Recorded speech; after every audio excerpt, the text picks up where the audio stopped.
Hola, buenos días, buenas tardes, buenas noches. Me llamo Hayani. Hoy hablaremos sobre hemorragia en la segunda mitad del embarazo. Siempre que hablamos de este tema, es interesante hacer una mención de que la hemorragia obstétrica sigue siendo una de las principales causas de muerte materna. ¿Sí? La hemorragia de la segunda mitad del embarazo implica uno de los riesgos más grandes para el clínico durante el tratamiento y el diagnóstico. La hemorragia de la segunda mitad suele ser más crítica que las hemorragias de la primera mitad del embarazo. La hemorragia obstétrica, ¿qué significa? Es un término que se usa para el sangrado que ocurre durante el embarazo, el parto o el puerperio. Hay una pérdida del 25% de la bulimia, una caída de 10 puntos de hematocritos. Por eso que debemos tener una hemoglobina, un hematocrito inicial de la paciente antes de que empezara a presentar la hemorragia. En general, la presencia de sangrado de 150 ml por minuto. Presenta cambios hemodinámicos. ¿Y cuáles son estos cambios? Todos aquellos que estén relacionados a un shock hipovolémico. Sabemos y podemos reconocer un shock, un índice de shock. ¿Sí? Todos aquellos pacientes que nos presenten un índice de shock, que nos habla de una afección, es traducción de que una paciente está con hemorragia obstétrica, ¿sí? Y nuevamente es la segunda causa de la muerte materna. Después viene, después de la preeclampsia y eclampsia. ¿Cuáles son los principios básicos en aquellas pacientes que tienen hemorragia obstétrica? Pedir ayuda primero, antes que nada. Una paciente que está empezando con un sangrado mayor a lo normal, hablando del puerperio, y que está empezando con un sangrado aún restante, es un riesgo. Debemos pedir ayuda. Debemos de buscar quien nos diga qué podemos hacer, si es que no podemos hacer, o quien nos ayude a hacer las maniobras en esta paciente. En la placenta previa, tenemos que evitar el tacto. Es un principio básico, un examen pélvico que puede causar sangrado. Signos vitais, si hay shock, taquicardia o si esa paciente está estable o no. Especuloscopia. La especuloscopia no nos quita más de 2 minutos poner un espejo vaginal y poder ver el origen del sangrado. ¿Sí? Toda consulta obstétrica que no lleva consulta prenatal y presente un sangrado en la segunda mitad del embarazo, debemos de colocar un espejo vaginal. No imaginarnos que el origen del sangrado es una placenta previa o un desprendimiento de la placenta, ¿sí? Entonces debemos que tratar de buscar por clínica todos los aspectos para establecer el diagnóstico. Un diagnóstico, ¿sí? Hemorragia más de 1500 ml, vía aérea, ¿sí? Mantener siempre vía aérea segura. Si vamos a trasladar a la paciente, si vamos a detener a esa hemorragia, tenemos que mantener la vía aérea segura siempre. Tenemos que usar los catéteres venosos gruesos, una sonda vesical para el control de la diuresis, ¿sí? Se usa la sonda Foley con 2 vías, usar la posición de 3 del leg burley del lado izquierdo de preferencia y mantener una PA media y la diuresis. ¿Cuáles son los factores de riesgo para que una persona presente sangrado en la segunda mitad del embarazo? Bueno, voy a desglosar en cada una de las patologías. Pero acá tenemos que tener en cuenta que el sangrado en el embarazo no es normal, ¿sí? Hay causas obstétricas y no obstétricas, pero al estar embarazada debemos descartar primero todas las causas obstétricas. El mayor factor de riesgos para que una persona presente una hemorragia obstétrica, sin duda, es el antecedente quirúrgico obstétrico, como sería la cesárea. Hoy vamos a hablar exclusivamente en este momento sobre la la hemorragia de la segunda mitad del embarazo. Ya reconocemos las hemorragias de la primera mitad del embarazo, que es exclusivamente, que es básicamente el aborto, el embarazo ectópico y la enfermedad la enfermedad trofoblágica gestacional, ¿sí? Placenta previa. Por definición, la placenta previa es la implantación de la placenta en el segmento inferior del útero, ¿sí? Sobre o cerca del orificio interno del útero, una frecuencia de 0,6 a 1,4%. Un gran porcentaje de esas personas, de esos pacientes que tienen hemorragia en la segunda mitad del embarazo, van a referirse a placenta previa. Y los factores que predisponen a esa placenta son cicatrices uterinas, múltiples cesáreas, miomectomías y los degrados, ¿sí? Los degrados que son los raspados después de abortos espontáneos. Después tenemos embarazo múltiple, multiparidade, la edad materna avanzada, antecedentes de placenta previa y como factores externos el tabaquismo y el consumo de cocaína. Nosotros a la placenta previa la podemos clasificar dependiendo de cuánto fluya o no fluye el orificio cervical interno. Por lo tanto, tenemos una placenta previa lateral o de inserción media, en donde el borde inferior placentario se encuentra a menos de 7 centímetros del orificio cervical interno. Tenemos una placenta previa marginal, en donde el borde inferior placentario llega hasta el orificio cervical interno. Tenemos una placenta previa oclusiva parcial, donde la placenta ocluye parcialmente el orificio cervical interno. Y tenemos una placenta oclusiva total, donde la placenta ocluye totalmente el orificio cervical interno. Es decir, que tanto la placenta previa lateral como la marginal no llegan a ocluir, ¿sí?, el orificio cervical interno.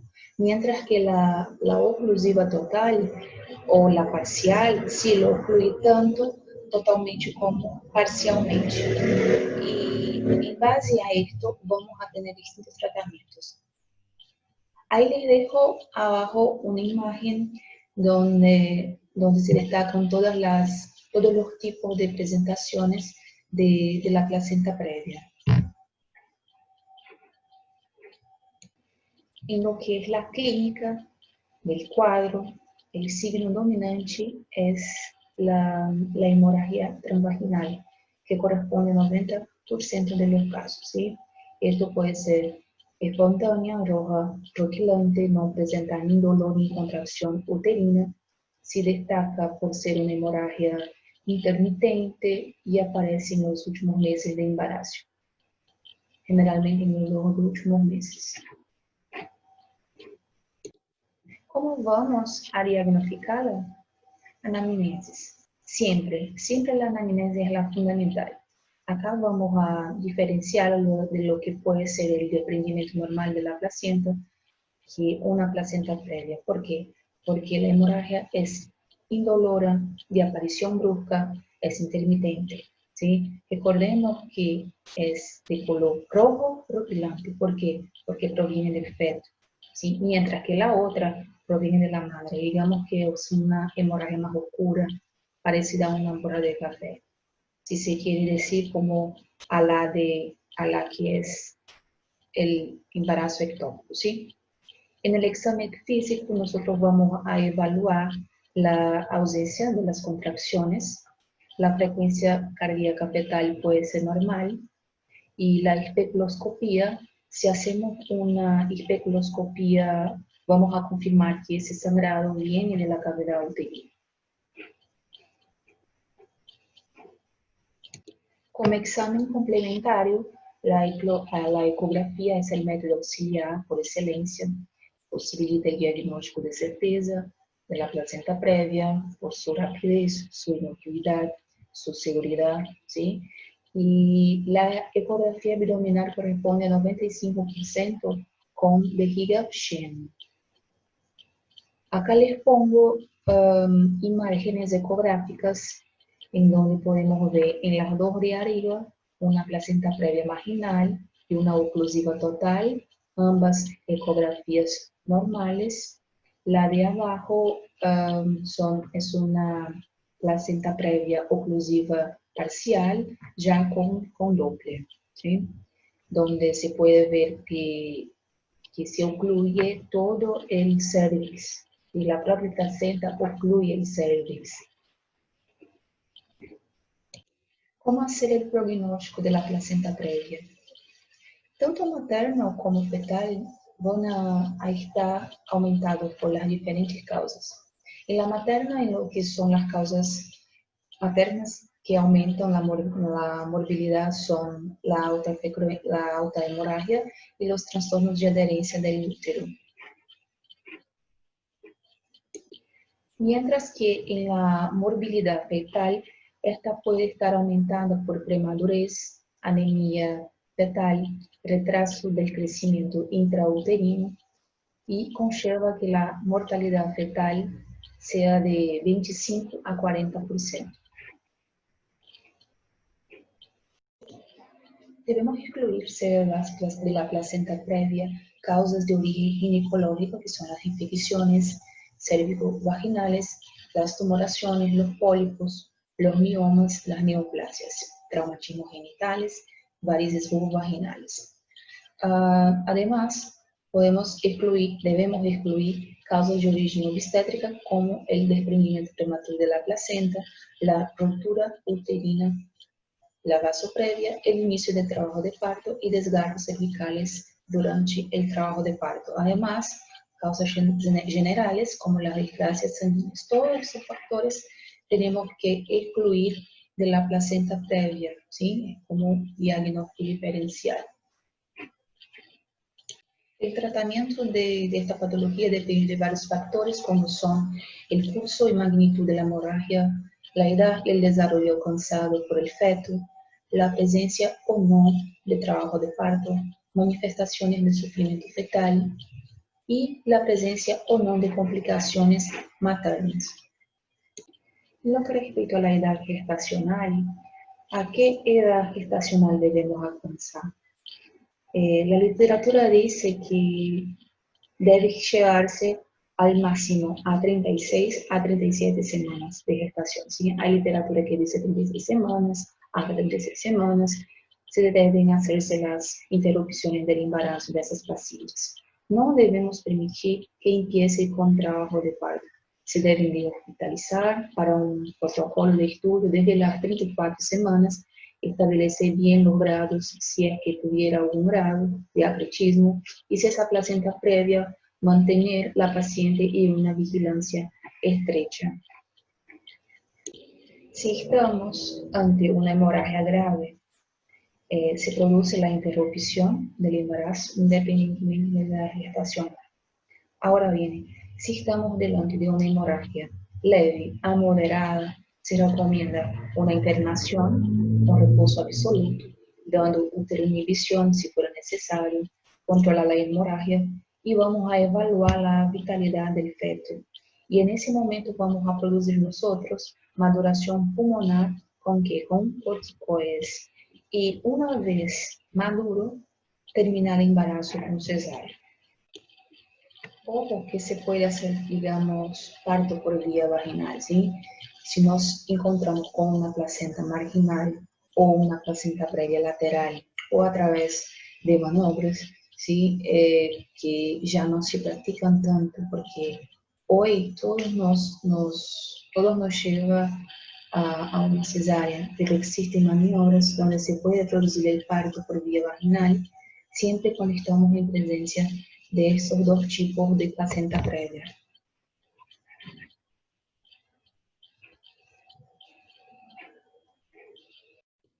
Desprendimiento prematuro de la placenta norma inserta. Si tenemos que definir el desprendimiento de la placenta previa, normalmente inserta, tenemos que decir que es el desprendimiento normal o parcial de la placenta que está insertada en su sitio después de la 20ª semana de gestación y antes del parto.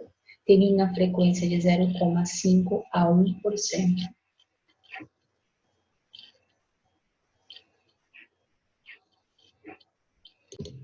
Las causas son muy variables, pero la que más destaca es la preeclampsia, que se asocia a 40-60%, ¿sí? Junto con esa causa. Otras causas pueden ser el traumatismo, el hecho de tener un cordón corto, la evacuación brusca de polidramnios y los embarazos múltiples, entre otros.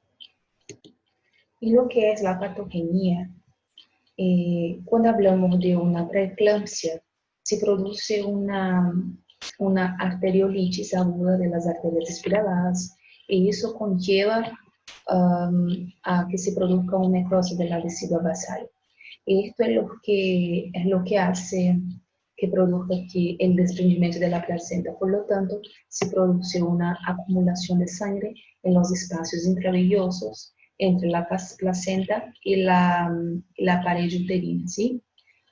Acá tenemos una imagen donde vemos las arterias espiraladas, el espacio intravenoso y la pared uterina, que es ahí donde se acumula esa extravasación de sangre, ¿sí? Que va a producir lo que se llama hematoma retoplacentario, y ese hematoma retoplacentario es un signo característico de esa patología.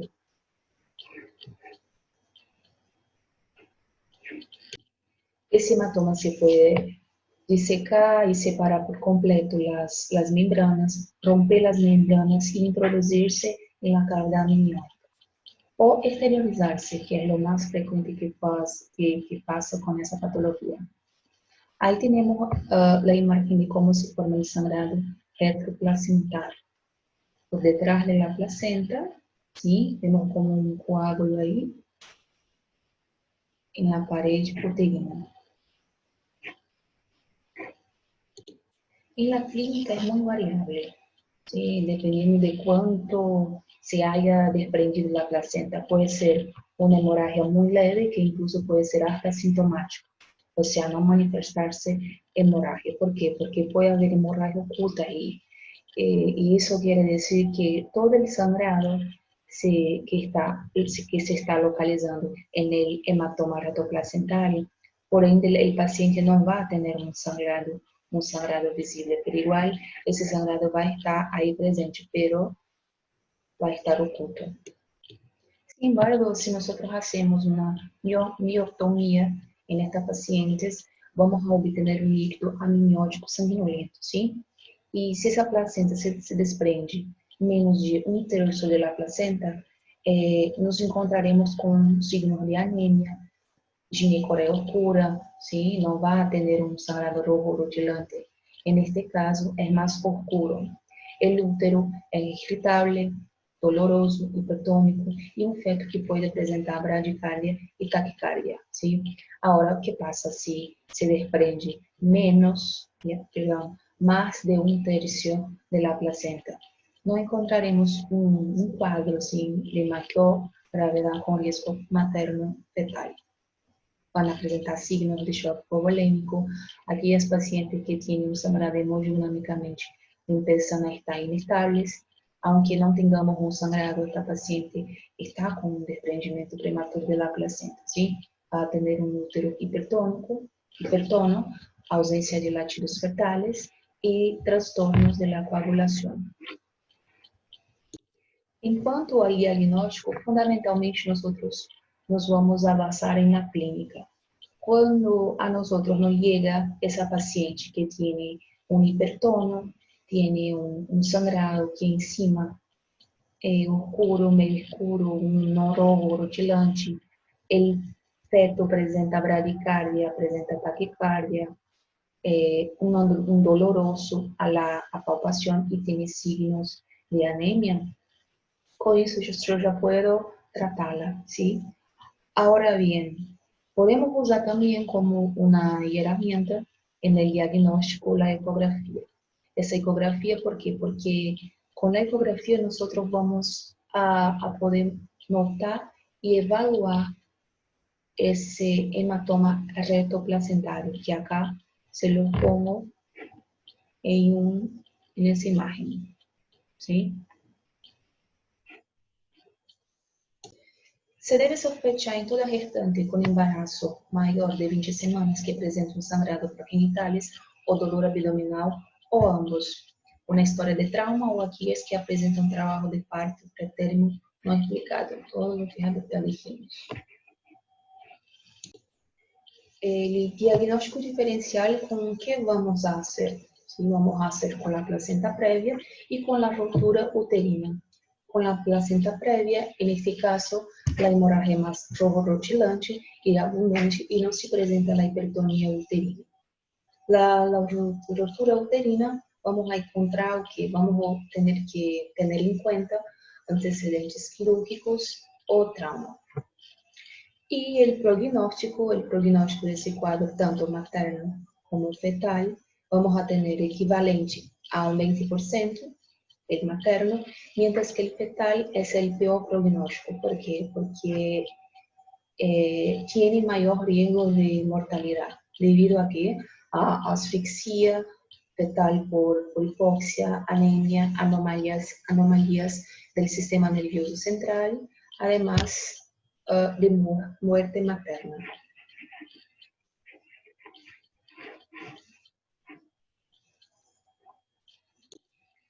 Como le decía, ¿cómo vamos a tratar ese cuadro? ¿Sí? Antes de la sospecha clínica, decidamos una inmediata resolución del cuadro. Entonces tenemos que controlar la anemia o shock, si lo hubiera, evaluación uterina inmediata. Y la primera cosa que tenemos que tener en cuenta es la estabilización de la madre, ¿sí? Hacer el control de las constantes vitales, hacer 2 vías parenterales, mantener la paciente con oxígeno, el aporte de líquidos, diuresis, ¿sí? Hacer un control de esa diuresis de esa paciente, tener un sangre disponible en el caso de hemotransfusión en el momento necesario, ¿sí? Ahora, si la paciente tiene condiciones obstétricas muy favorables, se puede avaliar el parto por vía vaginal, pero generalmente, como yo ya les había dicho, hoy en día normalmente el desprendimiento de placenta normointensa se trata con cesárea. En ese caso, se trata exclusivamente con cesárea, a diferencia de la placenta previa que había posibilidad de hacer un parto vaginal. Entonces, para esa paciente es muy importante tener el reposo y recordar que es una de las causas y esto era la preeclampsia, por lo tanto tenemos que tratar la preeclampsia.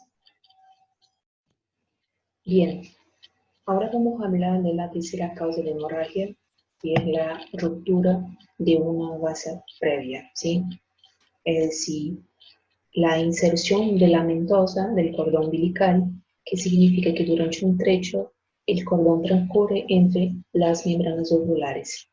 Hay una porción que cruza entre el orificio cervical interno y la presencia, ¿sí? Irritación. Y esta puede romperse espontáneamente con una ruptura de una membrana, es decir, nosotros tenemos la presentación y el orificio cervical interno y por medio descubre el cordón umbilical. ¿Cómo hacemos nosotros el diagnóstico de vasa previa? ¿Sí?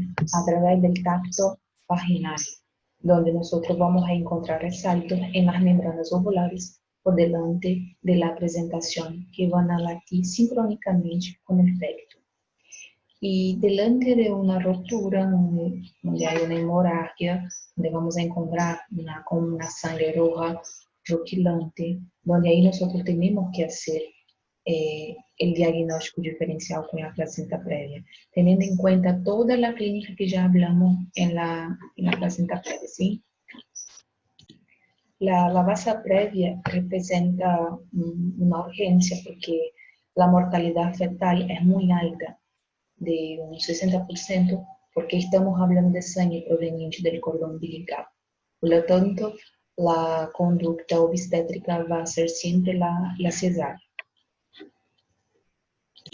Bien, y por último vamos a hablar de la última causa de hemorragia donde nos encontramos con la ruptura uterina. Esto vamos a hablar muy por arriba porque ya no se ve, ya no se ve tanto, ¿sí? ¿Cómo la definimos la rotura uterina? La definimos como una rotura parcial o total de la pared uterina que involucra el miometrio. Ocurre por encima del cervix y en gestaciones avanzadas o parto. Si estamos hablando de un embarazo menor de 20 semanas que se hace un legrado y se perfora ese útero, ¿sí? Esa es una perforación uterina, no es una ruptura uterina. Ojo con eso, porque la ruptura uterina se va a dar principalmente en embarazos mayores de 20 semanas de gestación y que tiene algún factor de riesgo, ¿sí? Y presenta una ruptura uterina no instrumentada.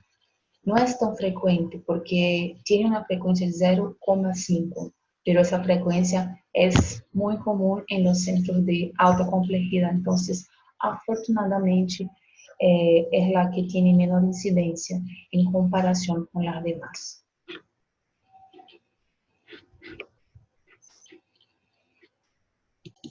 Ahí tenemos una imagen para saber cómo se produce la ruptura uterina. No se ve ya demasiado, pero bueno, es bueno que sepamos hacer esa clasificación, ¿sí? Que va a depender de su ubicación. Así entonces vamos a clasificar la ruptura uterina de acuerdo con las causas, con el grado y con la extensión. Las causas pueden ser de forma espontánea o traumática, el grado completas o incompletas, extensión parciales o totales. Las espontáneas es aquella paciente que está sola en el trabajo de parto y de repente empieza con mucho dolor, ¿sí? Empieza a presentar bradicardia, se logra ver el anillo de retracción a nivel del útero y se establece un diagnóstico de ruptura uterina, ¿sí? Entonces no se hizo ninguna intervención, no se le puso ningún fármaco como oxitocina, misoprostol. Ella de forma espontánea tuvo una ruptura uterina. Traumática de origen iatrogénica, sí, paciente pues por algo que se puso en mayores dosis, como en el caso de misoprostol o oxitocina, sí, eso conllevó a un aumento de las contracciones y se rompió el útero de la paciente. Completa, una ruptura completa significa que se rompió el miometrio y aparte del miometrio se rompió la serosa. Y eso es totalmente, y está totalmente o completamente roto el útero.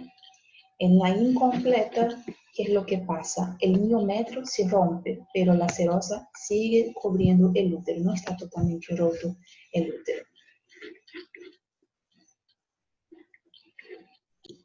En las parciales significa que solo se está utilizando el segmento uterino y en las totales significa que está utilizando el segmento uterino más parte del cuerpo uterino. Factores predisponentes para la ruptura uterina: tenemos una cicatriz uterina previa, trabajo de parto prolongado, exceso en uso de oxitocina, prostaglandinas, maniobra de Christeler, parto pélvico, multíparas presentaciones anómalas, infecciones uterinas, enfermedad trofoblástica gestacional y legrados uterinos repetitivos. Ahí es donde tenemos que hacer una mención de que es muy importante detallar mucho la anamnese con esa paciente, sin siempre preguntar cuántos abortos ya se hizo, cuántas cesáreas ya tuvo, ¿sí? Es muy importante esa parte de la anamnese. Y además, adenomiosis. Para hacer el diagnóstico de ruptura uterina, nosotros vamos a tener una sintomatología muy variada. La paciente se va a encontrar muy inquieta, ¿sí? con un dolor muy fuerte en el útero. Va a presentar un dolor suprapélvico que no cede al finalizar la contracción. Puede presentar el signo de Bunny, que es el anillo patológico de retracción, un sangrado genital oscuro, que es el signo de Pinardi, hematuria, hiperdinamia, palpación fácil de ligamentos redondos, que es el signo de Frommel, y sufrimiento fetal. Sino la otra forma de presentación es lo que se llama síndrome de ruptura uterina, ¿sí? Donde se produce un dolor súbito e intenso en el hipogastrio, se presenta una bradicardia fetal que prosigue hasta la muerte fetal, se presenta metrorragia en grado variable dependiendo de la lesión, ¿sí? Después nos vamos a encontrar con una paciente calma, con pacientes calmas que cesaron las contracciones y por lo tanto la paciente no siente dolor. Y para finalizar, ¿cómo vamos a hacer el tratamiento? Vamos a hacer el tratamiento con una internación de urgencia, ¿sí? Vamos a corregir el estado del shock, vamos a suspender la oxitoxina y las prostaglandinas para evitar que esa paciente siga teniendo actividad uterina. Además, vamos a dar un soporte vital a esa paciente. Vamos a hacer una cesárea abdominal si podemos resgatar el feto y si ese feto tiene maduración pulmonar y si no tiene, vamos a tratar de inducir lo más antes que posible, ¿sí? Y luego, ¿qué hacemos? Se sutura el área lesionada o se hace una esterectomía dependiendo del grado de la lesión que posee la paciente, ¿sí? Entonces, la esterectomía puede ser total o puede ser parcial. Y luego debemos pensar en un método anticonceptivo, una anticoncepción. En dado caso de que fuera una simple cesárea, se debe pensar en esa anticoncepción. Gracias por su atención.